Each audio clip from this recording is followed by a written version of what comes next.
সাভারের বিরুলিয়াতে সাদতপুর ইউনিয়নে এর নাম হচ্ছে গোলাপগ্রাম। সবাই এক নামে চিনে। এখানে যে কোনো রিক্সাওয়ালারে বললেই রিক্সাওয়ালা আপনাদের নিয়ে আসবে।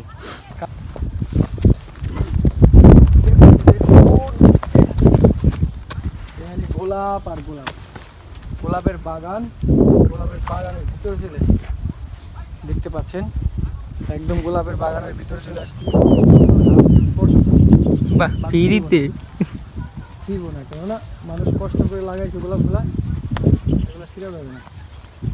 দেখা যাবে, হাঁটা যাবে, এনজয় করা যাবে, ভিডিও করা যাবে, বাট ছেঁড়া যাবে না। এটা হচ্ছে গোলাপের সৌন্দর্য। গাছ এই সুন্দর থাক, আমরা না ছিঁড়লাম। তারপরে চাষিরা কষ্ট করে এগুলো চাষ করছে, এগুলো আসলে ছেঁড়াটা ঠিকই হবে না। দেখুন আমি গোলাপের মধ্যে বসে পড়লাম। এই যে গোলাপটা, কত সুন্দর একটা বিষয়। হ্যাঁ, একদম সুন্দর গোলাপ, হাত দিয়ে স্পর্শ করি, তাজা গোলাপ, একদম গাছের তরতাজা স্পেশাল। কত সুন্দর বিষয়টা। যেদিকে তাকাবো শুধু গোলাপের বাগান আর বাগান, গোলাপের গাছ। মানুষ আসে, মানুষ ছবি তোলে, মানুষ ভিডিও করে, মানুষ এখান থেকে গোলাপ ছিঁড়ে, তারপরে মানুষ বকা খায়। আমরা কেন গোলাপ, এটাই বাস্তব, আমরা কেন গোলাপের ছিঁড়ে তারপরে বকা খাবো, তাই না? হ্যাঁ, এখন আমার সামনে আরো সুন্দর সুন্দর বাগান, যেগুলাতে গোলাপ দেখলে আপনারা বিশ্বাস করতে পারবেন না কত বড় বড় গোলাপ। আসো সামনে এসে দেখাও কত বড় বড় গোলাপ, একদম মানে এত বড় গোলাপ, এত বড় চিন্তা করা যায়। আসলে আমরা এখানে গোলাপগুলো দেখতে দেখতে খুবই ভালো লাগতেছে। এই যে এখানে কত বড় বড় বড়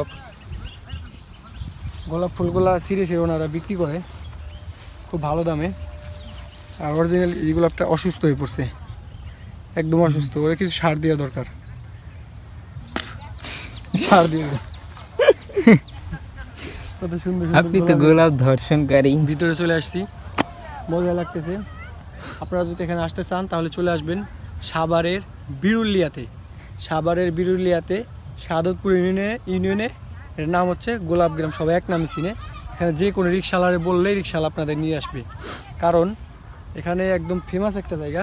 এখানে সবাই আসে, ঘুরে, গোলাপ ছিঁড়ে, বকা খায়, আবার এখান থেকে চলে যায়। বড় বড় গোলাপ, ছোট ছোট গোলাপ, আরও বিভিন্ন ধরনের ফুল আছে, তবে গোলাপের জন্য আকর্ষণীয় জায়গাটা। ঠিক আছে, সবাই চলে আসবেন, গোলাপ ছিঁড়বেন, বকা খাবেন।